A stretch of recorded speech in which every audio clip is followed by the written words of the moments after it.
and welcome back to my film and TV channel. Hope you're all staying safe and well. We've got a series that's only part way through, so it's a so far so, depending what it is. Okay, good, rubbish, who knows? But we're going to look at something that's 8 episodes long. I've watched 4 of them as at the 28th of July 2025. We're looking at something called The Institute. Yes, that van's coming to collect us all very quickly. A supernatural science fiction horror written by Benjamin Cavell, directed by Jack Bender, but of course actually based on a Stephen King novel. Yes, both these also served as executive producers. This is showing on MGM Plus if you've got that, weekly at the moment. Saloni Gadjar from the AV Club scored it 75. He said the pulpy fun, bouts of sentimentality makes for an enjoyable summer horror viewing experience. There you go. So all good then. Well, perhaps not. No, Brian Tellerico, who we quote quite a lot on this vlog from RogerEbbett.com, said a few decent ideas, but shoddy execution, dull filmmaking, and leaden pacing. Two extremes. Who's right, or is it somewhere in between? Normally the case, but not always. The series premiered on July the 13th, 2025 on MGM Plus. Consists of 8 episodes, and it will finish, I think, around about August the 24th, or should finish about August the 24th if my calculations are correct. And as I said, it's based on the 2019 novel, which I've not read. I wouldn't mind reading. I don't mind Stephen King. He has his moments where he bores me to death sometimes with one or two of his books, but generally he's been all right. Of course, the novel is the same name by Stephen King this is based on. It stars, yes, a younger cast as well. Both extremes, I suppose, from young to old, and all roads in between. We've got Ben Barnes, Joe Freeman, Simone Miller, Fionn Laird, Hannah Galway, Julian Richings, Robert Joy, Martin Roach, and Mary Louise Parker. Yes, she plays a good sort of dark character, doesn't she? Mary Louise Parker does really good in this. Teen genius Luke Ellis, this is what it's about, wakes up in a strange place full of children who got there the same way he did, and who all, like him, possess unusual abilities. This is the Institute, run by the mysterious Ms. Sigsby in a nearby town. Haunted former police officer Jim Jameson has come looking to start a new life. So, he's the good guy in this. But not for these kids just yet, but hopefully soon. But the peace and quiet won't last as his story and Luke's are destined to collide. Of course they are, and by that time we'll all be ready for a series 2, won't we? No doubt about that. So, as I said, I've watched 4 episodes. Actor-wise, Ben Barnes is excellent in the team role in this, and Parker is just about right, as I said, for the twisted boss of the Institute role. Younger actors are very, very good in this. I enjoyed, in the same way, Stranger Things. I didn't always take to the young actors in that when that first started, but I quite like the younger actors in this one. When a couple of episodes in, it didn't have to work that hard to keep me interested. It was a natural instinct to try and puzzle over what exactly was going on, as we'll be reading the book or watching the series. And of course, that won't keep you interested for the full 8 episodes, and it probably wouldn't keep you interested past episode 3 or 4. But so you hope for a little bit more. And yeah, a handful or so of questions will need to be at least partly answered. And we're sort of getting one or two. Well, we're getting more questions to ask, really, but that's as you'd expect. Nothing's been laid on a plate for us. And 4 episodes in, it's looking at some of the reviews. Those who've liked all 8 episodes have said that the better stuff is towards the end. So I'm happy about that, because 4 episodes in, I'm all okay with this. George White from the Radio Times scored this 80 out of 100. He's watched the whole lot, the lucky bugger. He said the story is well worth persisting with, as by the end the plot threads weave together in a satisfying way, creating new character dynamics that would prove interesting to explore in a potential season 2. Well, this is it, but a lot of people haven't got patience, George. That's a problem. A lot of people will probably turn it off after 1 episode, and that's it. They won't ever go back to it. So you do have to grab people. There's enough in it to keep me interested, but that's what I do. I enjoy films and series anyway. So, but your sort of casual watcher perhaps needs a little bit more to grab them into this.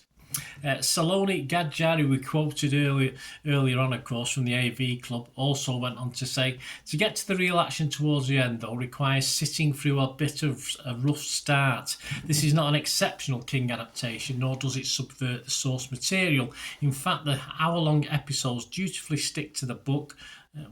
That's with breaks, I think. Probably about 40 odd minutes, 50 minutes at most, with mild surprises for anyone familiar with the story. So there you go. So that 4 episodes in it, it's kept my interest, I must admit, though.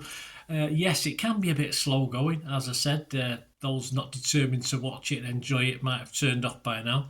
But I'm sort of hopeful for the final 4 based on what I've read from some of the critics, and I think it should be worth the effort. Though there are detractors, there are a few around, and Daniel Feinberg is one. He's from the Hollywood Reporter.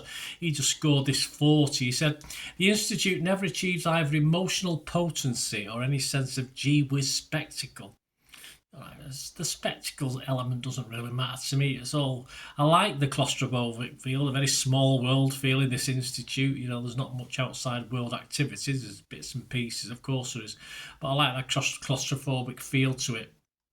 And it kept me invested, although, you know, disappointment could be round the corner or by episode 8. I mean, when it puts a lot of questions and a lot of thoughts in your mind. The trouble is, obviously, a lot of series do fail miserably or set up for a series 2 without fully satisfying the time invested in a watch. So yeah, I am ready for disappointment, but fingers crossed, we should be all right. And emotionally, I think you connect with the kids because the kids. It's as simple as that. We don't know a lot of backstory about them, so we've no real time to build up any sort of emotional attachment, if you like. So he's probably right at that. But the fact that they are kids, and we're going to stick up for kids anyway, sort of backs that up. I think it's just part of it. I think the emotional side of it is there because of pure fact, even though we don't know too much about the growing up of these kids, we know they are kids and we want to stick up for them, of course we do.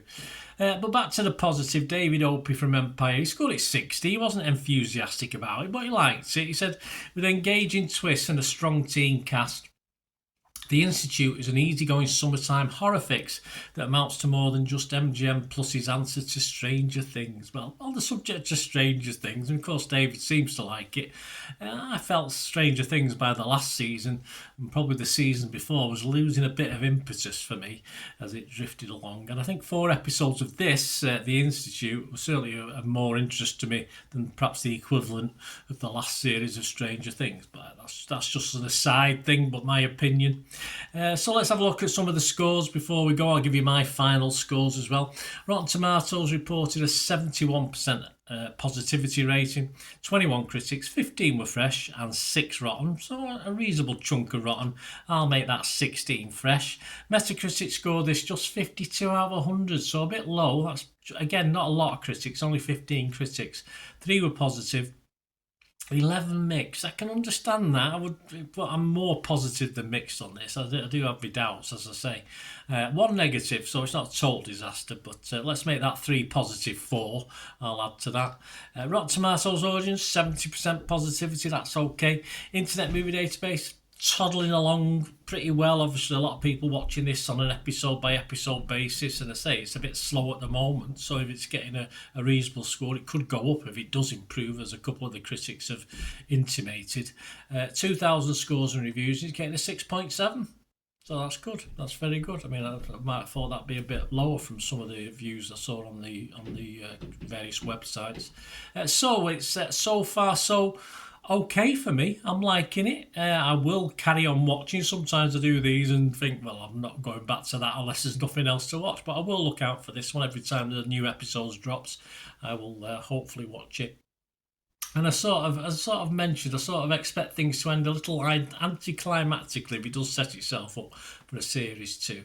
But of course, 1 or 2 of the critics have left me with a bit of cautious optimism that it won't be much of a letdown, and I hopefully will enjoy all 8 episodes when I get to the end. So I'm going to give it my recommended watchable score of just 6 out of 10. I was almost thinking of 6.5, but yeah, I'll give it a 6 just to play safe. I'll give it a 6 out of 10, and would reckon if you like this sort of supernatural going on with kids and grown-ups bullying them, basically, torturing them, basically, that's what you get with this, then yeah, give it a watch, guys. There you go. Let us know your comments and views. It's all about opinions. As I say, my opinion might be different to yours, and if you're constructive in yours and want to just share it, that's fair enough. We do get odd people who just are nasty, and there's no real need for that, is there? But they know who they are. But it's a shame, really, isn't it? You can't just have a little discussion without getting nasty and personal. That's how it works in this game, I suppose.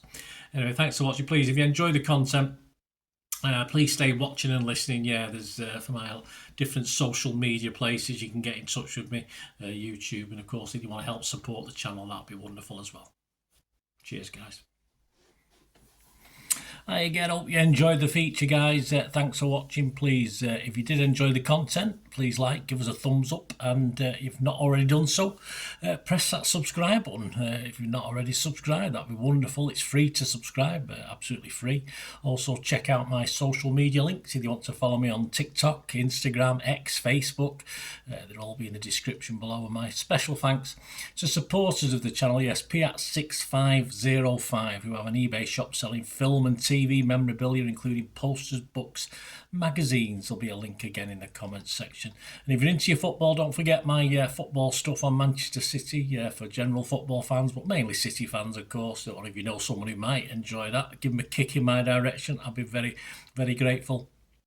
And as ever, guys, comments on this feature is wonderful. Anything to do with film and TV is always very, very welcome. It's great to talk film and TV.